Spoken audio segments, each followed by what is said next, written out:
Today, we will make this beautiful diverging bar chart from this housing completion data at Fred. You can use the same logic to create a diverging bar chart from any data. First, we'll have to make 4 columns to hold the bottom and top values for both the deficit as well as the surplus value. For the deficit, we'll call the bottom and top values value and deficit.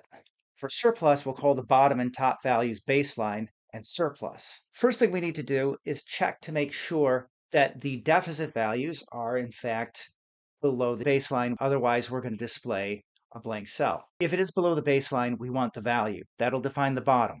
Otherwise, nothing. Next, we're going to need that bar to reach up to the baseline. To do that, we're going to take the baseline and we're going to subtract the value. The logic for the surplus is very similar. First, we're going to make sure that the bar is above the baseline. If it is, we're going to display the baseline in this cell. Otherwise, nothing. So now you see why we have the naming convention that we chose.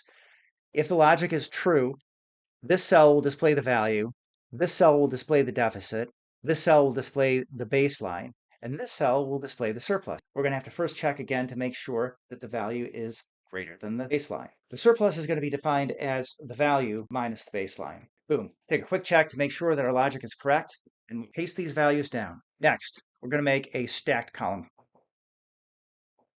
Notice that we have all of these lower bars, which are undesirable. So to get rid of those, all we have to do is set the fill to no fill. We can choose some better colors here. I'm going to make this dark blue. And let's make the deficit lines dark red. And boom. From this point on, it's just formatting. We'll work on making this chart beautiful in the next video. Thanks for joining us. Catch you on the flip side.